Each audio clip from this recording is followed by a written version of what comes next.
Welcome to The Incurables. I'm Don Wildman. Janet Summer was no stranger to disease.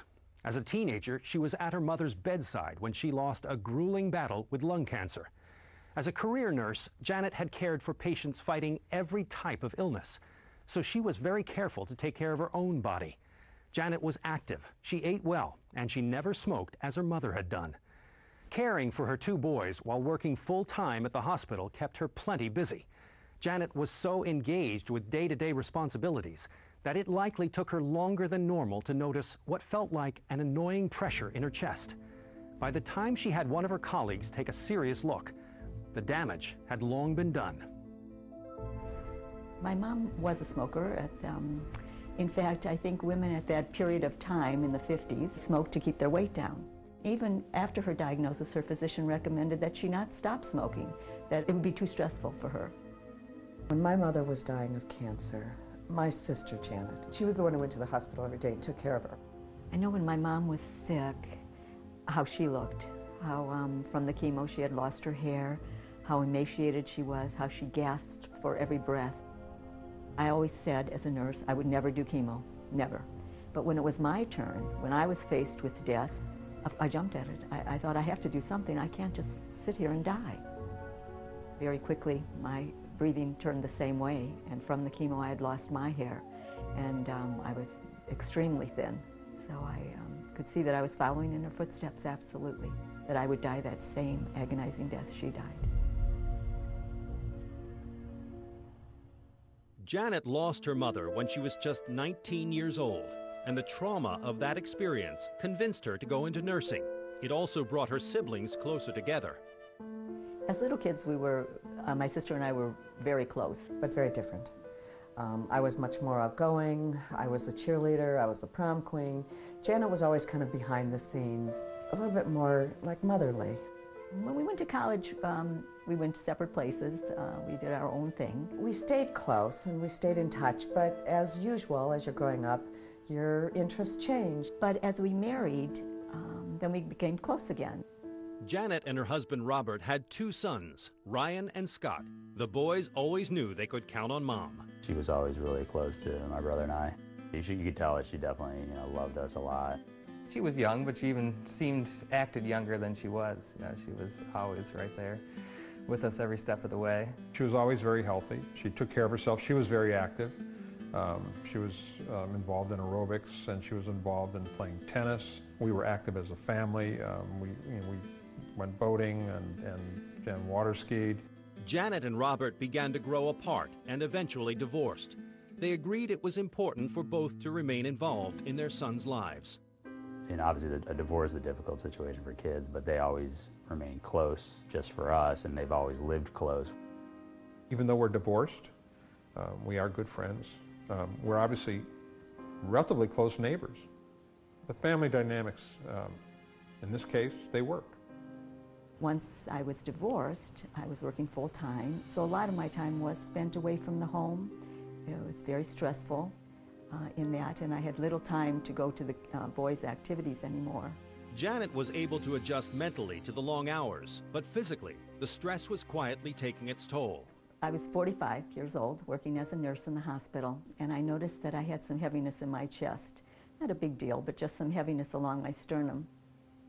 It really felt like someone had two fists pushing against my sternum as firmly as they could. My first thought was bronchitis, and I had one of the doctors listen at work to my lungs. I said, maybe I have pneumonia or something. She said, no, your lungs are clear.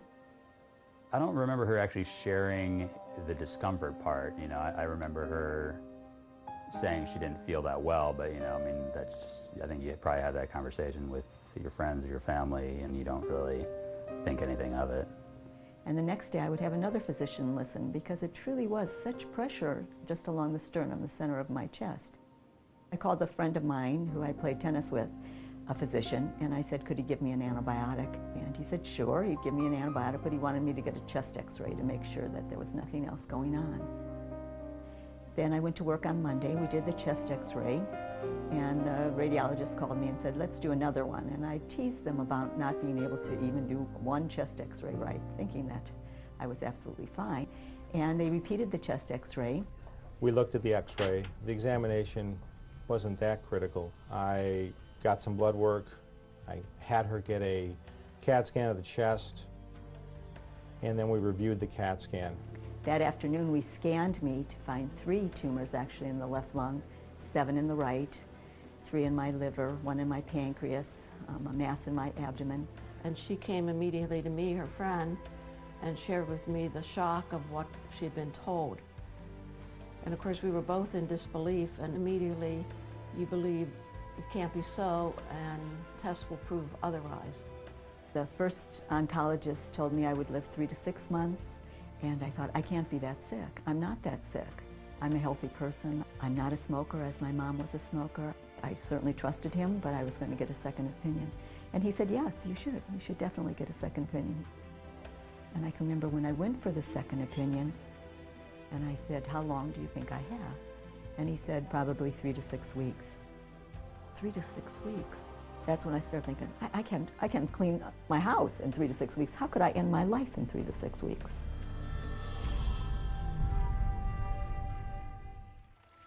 Janet Summer was living a happy, healthy life. Then, in her mid-40s, doctors told her she was riddled with cancerous tumors and she'd be dead within a month. I said to my sister, I'm only going to live a couple more weeks. And she was great. She said, no, he's wrong. And she hugged me, and it was great. I needed someone to be positive then. And she just kept her arms around me there in the lobby till the car came, and then we walked outside. You don't know really what to do for a person at that point. You don't know if you can hug them and tell them it'll be okay. And I'm sure I tried to tell her it's probably not real, it's probably wrong, but we've all been touched by cancer, so you just try and hold on and comfort the person who's been given that terrible news. I told my dad that I had lung cancer, and I hated to tell him because he had watched my mom, of course, die of lung cancer. The word cancer is a word that frightens many people, and obviously it was frightening to me. And immediately I thought, you know, what is the impact it's going to have on all of us? I decided to go back to the first oncologist because at least he was giving me 3 to 6 months. 10 days later, we did abdominal surgery. We removed an abdominal mass. Fortunately for me, this mass was attached to the retroperitoneal wall, which is the back wall of the abdominal cavity. So I didn't have to lose any part of my intestines or a piece of my liver or anything like that. They could remove this mass and still leave me whole. Janet and Robert decided not to tell the boys about her illness until she had all the facts of her case. They waited until after her abdominal surgery to deliver the bad news. I remember being at school and, her saying we need to talk. Anytime somebody says we need to talk, you know that you don't really want to talk because you got to bring up more serious matters. Ryan was home from school. Scott, because he was in high school, was in the area. And my ex-husband and my 2 sons came over, and we sat here in my living room. This was a whole new experience for Janet and myself, reacting to their reaction. My older son, I can remember tears going down his cheeks, where Scott, nothing, just looking down. At that young age, it was easier just to kind of ignore it, almost in a way. It was kind of like, well, if I don't really focus on it, then it probably isn't as real. Their reactions were a great sadness and anger, and again, somewhat confusion because, they had not been exposed to cancer. They only had their mother and father basically describing what had happened and what was likely to happen. I did believe that the boys would be fine. I trust their dad. I knew he was a good dad and that they would be fine with them. I was sad for myself. I was sad that I would not see them grow up. I would not see the partner they chose for their life. I would not be a grandma. Those are things that made me extremely sad. I couldn't stand for her to die. My sister and my brother are my family, and I decided that I would do absolutely anything anyone asked me to help my sister live. Janet felt she had no other choice but to try chemotherapy. The protocol called for 6 doses. Pretty much from that point on, Jan went downhill at a very rapid rate. She quickly lost weight. She got sick, she got gray, It didn't even look like she'd live a couple weeks. I vomited day and night. I would have a sip of water, and that would induce 45 minutes of throwing up. Within 3 weeks, I'd lost a third of my weight. I weighed 72 pounds. We had brought her in the hospital several times because of symptom control, just unable to breathe. I think we drained lots of fluid from her lung. And so, you know, we basically put her on hospice care. The oncologist came to see me in the hospital, and he said, you know, we can start the second treatment while you're right here. And I said, well, you know, let me think about it. And my internist came in, Dr. Grossman, and he said, probably don't do the second treatment. He said, it is so harsh, and you are so fragile right now, that second dose might kill you before the cancer would kill you. But in the back of my mind, I thought, well, you know, there must be something else that we could certainly offer her, at least in the short term. And I said, well, what would I do? You know, I mean, I can't just give up. And he said, had I ever considered alternative medicine? 25 years earlier, Janet Summer had been forced to watch as cancer took her mother's life. Now, the disease had come for her. Janet allowed doctors to administer chemotherapy, but the experience had proven ineffective and too dangerous to continue. The choice now was either give up and die or look for some other way. When Dr. Grossman recommended possibly doing some alternative, I said, I really thought that was for hippies. You know, being a nurse myself, I didn't consider it part of what I would do if I were sick. Dennis suggested that we try a macrobiotic diet. At this point, she was so ill that she wasn't eating. The macrobiotics was a way of increasing the body's immune system and at least get some nutrition from. I thought, yes, I have to try something, because I was not going to die like my mom died. I was not going to die like many people die of actually chemotoxicity, more so than the cancer. I wanted to die with dignity. When he suggested this macrobiotic diet, I jumped on it immediately. I went and looked in the phone book for the Macrobiotic Center of Cleveland. I started hunting down different teachers. We looked up macrobiotics, and we sort of like winged it. You know, I stopped a lot of the foods that I had traditionally ate, and we started making miso soup, and so I was eating very, very tiny bits. In fact, what I ate within 24 hours would probably fit a teacup. Nancy's quest to learn more about the diet led her to macrobiotic counselor Francois Roland. When I saw Janet, they already had begun to learn about macrobiotics, but they wanted to make sure it was the right way to do it. When I saw Francois walk into the room, here was this tall, slender man, and I thought, I don't want to be that thin. Here I was dying, gasping for breath, sitting on the couch, and I'm judging a tall, thin man. That was my first initial judgment, how much I judged people, how different my heart is today than it was then. And he came in and gave a consultation. Even though she was tired, weak, she still had a lot of vital energy in her. And she realized that actually the chemotherapy was harming her more than her real condition. She had a lot of health in her body that needed to be reawakened.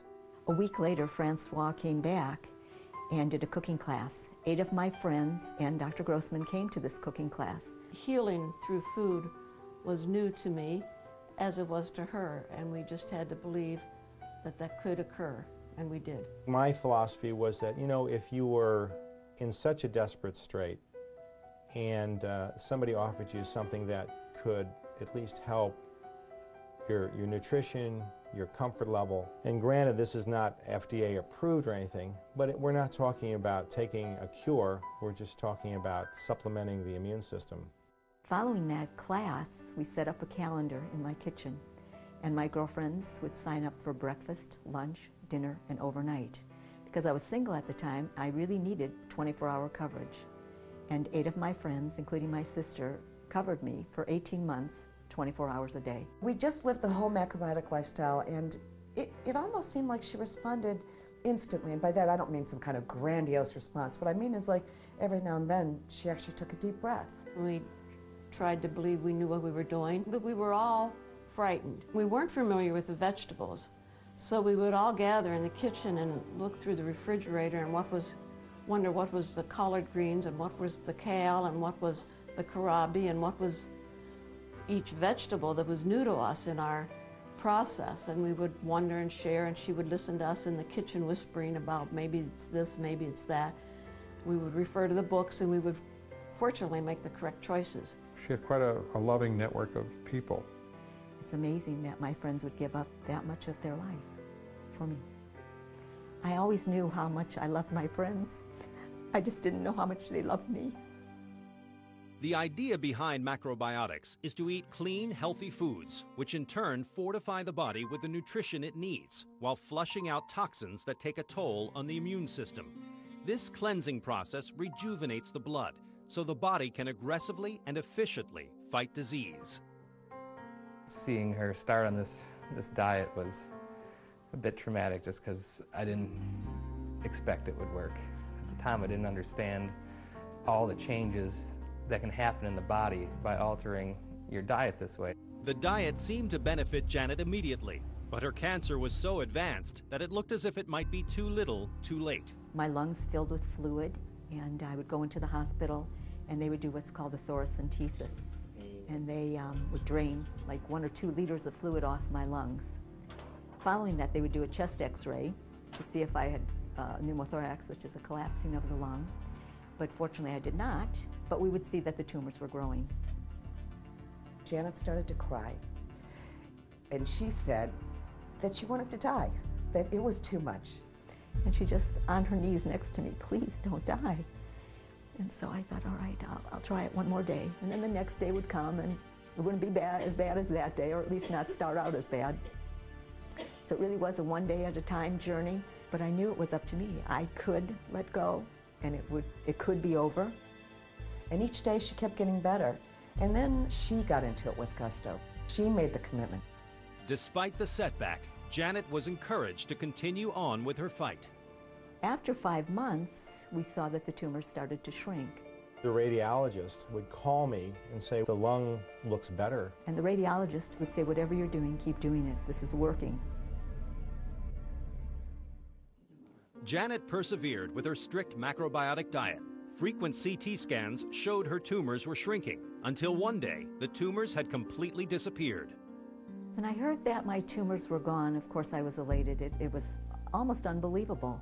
Almost as unbelievable as when I heard they were first there, given such a poor prognosis. And now here it is, you know, a year later, and now I'm tumor-free. It was really almost hard to take in. When she first told me that she had seen the doctor and he had told her that the tumors were now gone, I was absolutely shocked. There was no trace of cancer left in her body. That was, of course, very heartening to hear that. She's so healthy and vibrant now, you would never have even thought she was ill, let alone so ill that they were giving her weeks to live. My life had turned from being a nurse and a mom to being a survivor. Everything was all consumed about getting better. And now what was I going to do? Now I was better. I was weak. I mean, I certainly couldn't work, but what was I going to do with my life? I had never anticipated maybe surviving. Janet embarked on a 4-year intensive study of macrobiotics. The knowledge she gained, she now shares with others. She has influenced hundreds and hundreds of people. She has shown people what a macrobiotic lifestyle looks like. I never use the term cured. I never say that I am cured, because it means I don't need to try anymore, that I can just go back to the old lifestyle. I use the word healed because to me healed is an ongoing process. A few years later, Janet met Gary Summer through their local church, and they decided to get married. I admired Janet from the first time I met her, and many things about her. Her love of life. I wish I could love life as much as Janet. Gary and I went on a macrobiotic cruise to get married because it was someplace we could go and not worry about food.